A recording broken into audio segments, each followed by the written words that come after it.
പറഞ്ഞ് അവസാനം വിശദീകരണമായിട്ട് ഒരു 10 വിശദീകരണം, ഒരു 3-4 വിശദീകരണം കഴിഞ്ഞപ്പോഴത്തേന് തന്നെ സംഗതി താളം തെറ്റാൻ തുടങ്ങി. 2 ആഴ്ച മുമ്പ് തിരുവനന്തപുരത്ത് വിശദീകരണത്തിന് പോയി. പ്രവർത്തകർ നിർത്തി ചോദിച്ചു, അബ്ദുറഹ്മാൻ സലഫി 2009 ജിദ്ദയിൽ പറഞ്ഞതും അതന്നല്ലേ സക്കരിയ സലാഹി ഇപ്പോഴും പറയുന്നത്? അദ്ദേഹം അന്ന് മണ്ണാർക്കാട് പറഞ്ഞതന്നല്ലേ ഇപ്പോഴും പറയുന്നത്? പിന്നെ എന്താ ഇവിടുത്തെ പ്രശ്നം? ഇവിടെ ജിന്നിനോട് തേടാൻ ആർക്കും അഭിപ്രായമില്ലെന്നിരിക്കെ എന്തിനാണ് നിങ്ങൾ മുജാഹിദ് പ്രവർത്തകരെ തമ്മിൽ തെറ്റിച്ചത്? എന്തിനാണ് നിങ്ങൾ ഈ ചിത്രതയുണ്ടാക്കിയത്?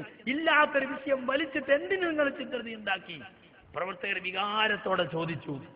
അങ്ങനെ ഹനീഫ് കായക്കൊടിക്ക് അവിടെ വെച്ച് പറയേണ്ടി വന്നു, സക്കരിയ സലാഹിക്ക് പ്രാർത്ഥിക്കാമെന്ന് വാദമില്ല, സക്കരിയ സലാഹിക്ക് സഹായം തേടാന്ന് വാദമില്ല, സക്കരിയ സലാഹിക്ക് എവിടെയോ ഉള്ള ജിന്നിനോട് ഭൗതിക കാര്യം ചോദിക്കാനും വാദമല്ല. കേട്ടോളിയ ഭാഗം നല്ലവണ്ണം ശ്രദ്ധിച്ചു കേൾക്കണം. ഒരു വ്യക്തി ജിന്നിനോട് പ്രാർത്ഥിക്കാം എന്ന വാദം ഉണ്ട് എന്ന് നമ്മൾ പറയുന്നില്ല. സക്കരിയ സലാഹിക്ക് ജിന്നിനോട് പ്രാർത്ഥിക്കാം എന്ന വാദമുണ്ട് എന്ന് നമ്മൾ പറയുന്നില്ല. സക്കരിയ സലാഹിക്ക് ജിന്നിനോട് എല്ലാ കാര്യങ്ങളിലും സഹായം തേടാം എന്ന വാദമുണ്ട് എന്ന് നമ്മൾ പറയുന്നില്ല. അഭൗതികമായ കാര്യങ്ങൾ, ഉദാഹരണത്തിന് ജിന്നെ എനിക്കൊരു സന്താനത്തെ തരണേ, ജിന്നെ എനിക്കൊരു കുട്ടിയെ തരണേ, ജിന്നെ എന്റെ രോഗം മാറ്റണേ, ജിന്നെ എന്നെ സ്വർഗത്തിലെത്തിക്കണേ എന്നിങ്ങനെ ജിന്നിനോട് പറയാം എന്ന വാദം സക്കരിയ സലാഹിക്കില്ല. എവിടെയെങ്കിലുമുള്ള ഏതെങ്കിലും ഒരു ജിന്നിനോട് ഭൗതികമായ കാര്യങ്ങളും തേടാം എന്ന വാദവും സക്കരിയ സലാഹിക്കില്ല. സക്കരിയ സലാഹിയുടെ അപകടകരമായ വാദം എന്താണ്? നമ്മുടെ മുമ്പിലുള്ള ഒരു ജിന്ന്, ആ ജിന്നിന് കഴിവ് നൽകപ്പെട്ട വിഷയത്തിൽ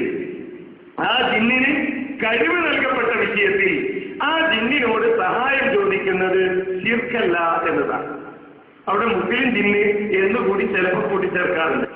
ഒന്നുകൂടി കേൾപ്പിച്ചെടുക്കും, എല്ലാവരും കേൾക്കട്ടെ. ഇത്ര കാലം മുജാഹിദുകളെ തമ്മിൽ തെറ്റിച്ച് ഭിന്നിപ്പിച്ച് 2 കഷ്ടമാക്കിയത് ഈ കളവ് പറഞ്ഞിട്ടാ. ഇപ്പൊ പറഞ്ഞോലെ തന്നെ പിൻവലിക്കുകയാണ് ആളുകളെ മുമ്പിൽ. ഏത്തമടിക്കണം ഓരോരുത്തർ മുജാഹിദ് യൂണിറ്റുകളിൽ കൊണ്ടുവന്നിട്ട് പറയും. ഒരു വ്യക്തി ജിന്നിനോട് പ്രാർത്ഥിക്കാം എന്ന വാദം ഉണ്ട് എന്ന് നമ്മൾ പറയുന്നില്ല. സക്കരിയ സലാഹിക്ക് ജിന്നിനോട് പ്രാർത്ഥിക്കാം എന്ന വാദമുണ്ട് എന്ന് നമ്മൾ പറയുന്നില്ല. സക്കരിയ സലാഹിക്ക് ജിന്നിനോട് എല്ലാ കാര്യങ്ങളിലും സഹായം തേടാം എന്ന വാദമുണ്ട് എന്ന് നമ്മൾ പറയുന്നില്ല. അഭൗതികമായ കാര്യങ്ങൾ, ഉദാഹരണത്തിന് ജിന്നെ എനിക്കൊരു സന്താനത്തെ തരണേ, ജിന്നെ എനിക്കൊരു കുട്ടിയെ തരണേ, ജിന്നെ എന്നെ രോഗം മാറ്റണേ, ജിന്നെ എന്നെ സ്വർഗത്തിലെത്തിക്കണേ എന്നിങ്ങനെ ജിന്നിനോട് പറയാം എന്ന വാദം സക്കരിയ സലാഹിക്കില്ല. എവിടെയെങ്കിലുമുള്ള ഏതെങ്കിലും ഒരു ജിന്നിനോട് ഭൗതികമായ കാര്യങ്ങളും തേടാം എന്ന വാദവും സക്കരിയ സലാഹിക്കില്ല. സക്കരിയ സലാഹിയുടെ അപകടകരമായ വാദം എന്താണ്? നമ്മുടെ മുമ്പിലുള്ള ഒരു ജിന്ന്, ആ ജിന്നിന് കഴിവ് നൽകപ്പെട്ട വിഷയത്തിൽ ആ ജിന്നിനോട് സഹായം ചോദിക്കുന്നത് ശിർക്കല്ല എന്നതാണ്. അവിടെ മുസ്ലിം ജിന്ന് എന്നുകൂടി ചിലപ്പോൾ കൂട്ടിച്ചേർക്കാറുണ്ട്. വലിയ അപകടകരമായ വാദമാണ്. എന്താ അപകടമെന്നറിയോ? ഇത്ര കാലം മുജാഹിദീങ്ങൾക്കൊക്കെ വാദം ഉണ്ടായിരുന്നു 2012 വരെ. എന്നിട്ട് എന്താ അപകടം അവിടെ ഉണ്ടായത്? അടുത്തുള്ള ജിന്നിനോട് എന്തെങ്കിലും കാര്യം ചോദിക്കാം എന്നെനിക്ക് വാദമുണ്ടോ? അത് പറഞ്ഞില്ല. അപ്പൊ ശിർക്കല്ല പറഞ്ഞാൽ ചെയ്യാന്നാ ഉണ്ടോ? ഭൗതികമായോ അഭൗതികമായോ എന്തെങ്കിലും ഒരു കാര്യം ഹാദറായ ജിന്നിനോട് ചോദിക്കാൻ എനിക്ക് വാദമുണ്ടോ? ഇല്ല. അപകടകരമായ വാദം. ശിർക്കല്ല എന്ന് വാദമുള്ളൂ. അത് വലിയ അപകട. ഈ അപകടത്തിലായിരുന്നു 2012 വരെ കേരളത്തിലെ മുജാഹിദുകൾ. മണ്ണാർക്കാട് വെച്ച് അനീഫ് അടക്കമുള്ള അജീദ് സലാഹി അടക്കമുള്ള ഇന്ന് ശിർക്കാരോപണ നേതൃത്വം കൊടുക്കുന്ന അംസബാക്കവി അടക്കമുള്ള ആളുകൾ ഇരിക്കെ ഞാൻ പറഞ്ഞിട്ടില്ലേ ഇത്? ഇബാദുള്ളനെ പറ്റി ചോദിച്ചോ? പറഞ്ഞിട്ടില്ലേ? അത് മലക്കുഞ്ചിനും പറഞ്ഞിട്ടില്ലേ? എന്നിട്ട് എന്തേ ഇവിടെ സംഭവിച്ചു? എന്ത് അപകടം ഇവിടെ ഉണ്ടായി? അപ്പോൾ കേട്ടോളി, മണ്ണാർക്കാട് ഞാൻ പറഞ്ഞത് ൊന്നും ഇവിടെ നടക്കൂല. ഞങ്ങളുടെ ചോദ്യം എന്താണെന്ന് ചോദിച്ചാൽ, നിങ്ങൾ ഇവിടെ 19 കൊല്ലമായി നിങ്ങൾ പറഞ്ഞല്ലോ, നിങ്ങൾ ഈ നാട്ടിലെ മുസ്ലിമീങ്ങളെ ബഹുദൈവ വിശ്വാസത്തിലേക്ക് നയിച്ചുകൊണ്ടിരിക്കുകയാണ്. ഏകദൈവ വിശ്വാസികളായ മുസ്ലിം സമുദായത്തിൽ ശിർക്ക് ബഹുദൈവ വിശ്വാസം പ്രചരിപ്പിച്ച് നേരത്തെയും മുറൂസും മൗലിദും നടത്തി ഒരുപാട് ശിർക്ക് പ്രചരിപ്പിക്കുന്നു. അതിന് തെളിവുണ്ടാക്കാൻ വേണ്ടി പരിശുദ്ധ ഖുർആനെ നിങ്ങൾ ദുർവ്യാഖ്യാനം ചെയ്യുകയാണ്. അതുകൊണ്ടാണ് ഞങ്ങൾ ഇവിടെ നിങ്ങളോട് ഈ വക ചോദ്യങ്ങൾ ചോദിക്കുന്നത്. ഇപ്പോഴും മൂപ്പർക്ക് റസൂലുള്ളാഹിന്റെ സാന്നിധ്യത്തിൽ വെച്ച് സാധിച്ചത് പറയാൻ കഴിഞ്ഞിട്ടില്ല. പഴയത് ആവർത്തിച്ച് റസൂലുള്ളാഹിന്റെ സദസ്സിൽ വന്നിട്ട് ഒരു കണ്ണുകൊട്ടൻ പറയാണ്, യാ മുഹമ്മദ് ഇന്നി തവജ്ജഹ്തു ബിക. മുമ്പിൽ നിൽക്കുന്ന നബിയോട് പറയാണ്, മുഹമ്മദ് നബിയെ, നിങ്ങളെ കൊണ്ട് ഞാൻ അള്ളാഹുവിലേക്ക് മുന്നിടുന്നു, പ്രാർത്ഥിക്കാൻ നബിയോട് ആവശ്യപ്പെടുന്നു. നബി പ്രാർത്ഥിക്കുന്നു. അത് തർക്കമുള്ള വിഷയമല്ല, അത് തവസ്സുലാണ്. തവസ്സുലല്ല ഇവിടുത്തെ ചർച്ചാ വിഷയം. വ്യവസ്ഥ ഒന്ന് വായിച്ചു നോക്കണം. വ്യവസ്ഥയിൽ പറഞ്ഞിട്ടുണ്ട്, വ്യവസ്ഥയിൽ എന്താ പറഞ്ഞിട്ടുള്ളത്? പ്രാർത്ഥനയുടെ പര്യായമായ സഹായം തേട്ടം, അല്ലാതെ പ്രാർത്ഥിക്കാൻ ആവശ്യപ്പെട്ട തവസ്സുല. അവിടെ ഹദീസുൽ വരിയിലുള്ളത് യാ മുഹമ്മദ് ഇന്നി തവജ്ജഹ്തു ബിക. മുന്നിലുള്ള നബിയോട് പറയുകയാണ്, നബിയെ, നിങ്ങളെ കൊണ്ട് ഞാൻ മുന്നിൽ. അപ്പൊ മുന്നിലുള്ള റസൂലുള്ളാഹിനോട് പറഞ്ഞല്ല, അസാന്നിധ്യത്തിൽ നബി സല്ലല്ലാഹു അലൈഹി വസല്ലമയുടെ അസാന്നിധ്യത്തിൽ വെച്ച് പറഞ്ഞത്. അതാണ് ഇവിടെ തെളിയിക്കേണ്ടത്. പിന്നെ യാ ഇബാദല്ലാഹി അഗീസുനി എന്ന് കൽപ്പനയുണ്ട്. അവിടെ ഏതെങ്കിലും ഒരു സ്ഥലത്ത് നിങ്ങൾ എത്തിപ്പെട്ടാൽ നമ്മുടെ രണ്ടാമത്തെ പ്രമാണം എഴുതുമ്പോൾ സഹീഹായ ഹദീസ് എന്നൊരു നിബന്ധന വെച്ചിട്ടുണ്ട്. അതെന്തിനായോ? ഇതുപോലുള്ള ദുർബല ഹദീസുകൾ നിങ്ങൾ ഇവിടെ കൊണ്ടുവരാതിരിക്കാൻ വേണ്ടിയാണ്. ദുർബലമാണ് ഹദീസ്. അതിന്റെ ദുർബലത ഹദീസ് പണ്ഡിതന്മാര് വ്യക്തമാക്കിയിട്ടുണ്ട്. ഏതെങ്കിലും വസ്തു നിങ്ങൾക്ക് നഷ്ടപ്പെട്ടാൽ, ഏതെങ്കിലും സ്ഥലത്ത് നിങ്ങൾ ഒഴിഞ്ഞ സ്ഥലത്ത് എത്തിപ്പെട്ടാൽ അള്ളാഹുവിന്റെ അടിമകളെ സഹായിക്കണം. അത് ഏതെങ്കിലും പ്രത്യേക ആളുകളെ ലക്ഷ്യം വെച്ചുകൊണ്ട് പറയുന്ന ഒരു സംഗതിയല്ല, തർക്കത്തിലുള്ള ഇസ്തിറാബിയല്ല.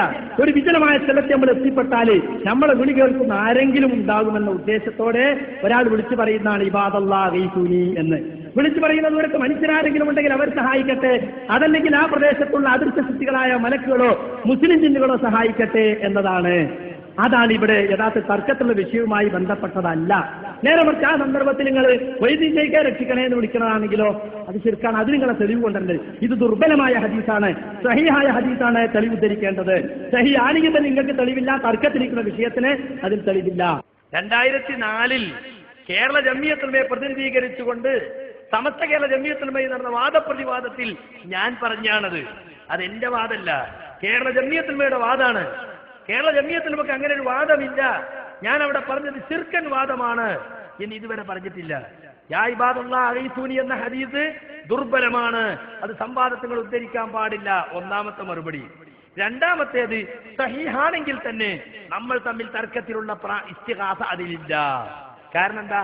ശബ്ദം കേൾക്കുന്നിടത്ത് അദൃശ്യ ശക്തികളായ മലക്കുകളോ മുസ്ലിം ജിന്നുകളോ ഉണ്ടെങ്കിൽ അവർ കേൾക്കട്ടെ, മനുഷ്യരാരെങ്കിലും മനുഷ്യരും കേൾക്കട്ടെ എന്നേ ഉദ്ദേശിക്കുന്നുള്ളൂ. അതിൽ പ്രാർത്ഥനയില്ല.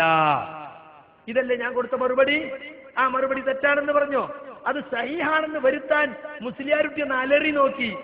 നമ്മളെ സുലൈമാൻ എന്നൊക്കെ പറഞ്ഞു നോക്കി. അത് വേറെ ഹദീസിനെ കുറിച്ചാ. മൗലിയർ ഉദ്ധരിച്ച ഒരു ഹദീസും റിജാലി സിക്കാത്ത് വേറെ പറ്റും. ഇനി റിജാലി സിക്കത്തായതുകൊണ്ട് തന്നെ ഹദീസ് സഹിയാകും മൗലിയര് എന്നങ്ങോട്ട് തിരിച്ചു ചോദിച്ചപ്പോ മിണ്ടാട്ടമില്ല. വലിയ ആവേശത്തിൽ വന്നതാ. 200 മുഖാമുഖം നടത്തി സമതീയത്തിന്റെ അജയ്യത ജനങ്ങളെ ബോധ്യപ്പെടുത്തിയ അഹങ്കാരത്തിൽ മരിച്ച വീട്ടിൽ നിന്ന് ഇറങ്ങിപ്പോകുമ്പോലെ പോയത്. അതിന്റെ ശേഷം ആ മാലിയക്കൽ സക്കാഫ് ഇതുവരെയും തല പൊന്തിച്ചിട്ടില്ല. പൊന്തിക്കാൻ ശ്രമിക്കിട്ടും അങ്ങനെയാണ് പോകുകയാണ്. താഴത്തേക്ക് മേലേക്ക് വരുന്നില്ല. എന്താ കാരണം? അല്ലാഹു സുബ്ഹാനഹു തആലാന്റെ തൗഹീദ് തകർക്കാൻ ഇറങ്ങിയവൻ അല്ല താത്തിയതാ, ഞാൻ താത്തിയതല്ല. അപ്പൊ ഞാൻ ജംഇയ്യത്തുൽമക്ക് വേണ്ടി കൊടുത്ത ആ മറുപടിയിൽ ഞാൻ ഇപ്പോഴും ഉറച്ചു നിൽക്കുന്നു. അത് ശിർക്കാണെന്നാ ഇപ്പൊ ഇവര് പറയണേ. അതിന്റെ അർത്ഥം എന്താ? അന്ന് ശിർക്കും തമ്മിൽ വാദപ്രതിവാദം നടന്നേ തന്നെ. എന്താ ഈ പറയണേ? ഞാനത് തൗഹീദാണെന്ന് എനിക്കാ പറഞ്ഞത്, അത് ശിർക്കാണെന്ന് അപ്പൊ പറയണത്. ആ മറുപടി എന്നെ പറയണമെന്നാ ഞാൻ പറയണത്, അത് മാറ്റണം എന്നാ അവര് പറയണത്.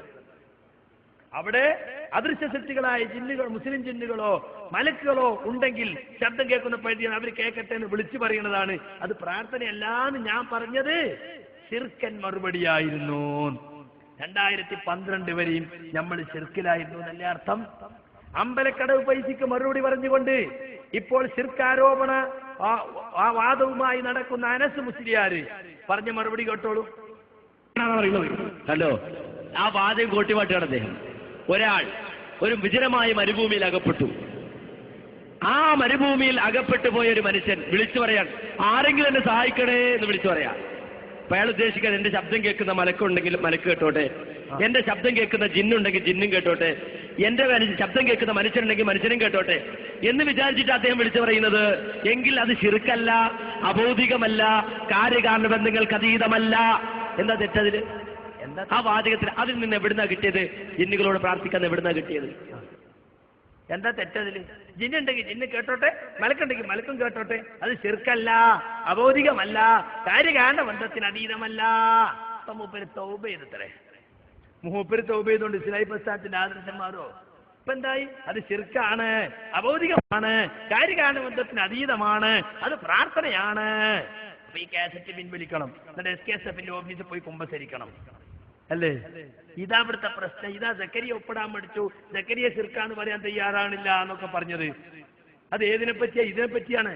ഇത് അപകടകരമായ വാദമാണ് എന്നാണ് ഹനീഫ് പറയുന്നത്.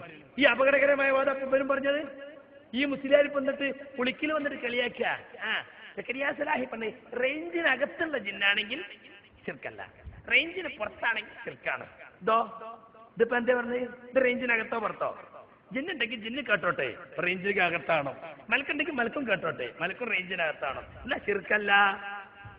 ഇപ്പൊ ഞാൻ പറഞ്ഞപ്പോ ഞാൻ ശിർക്കായി എന്നെ പുറത്താക്കണം.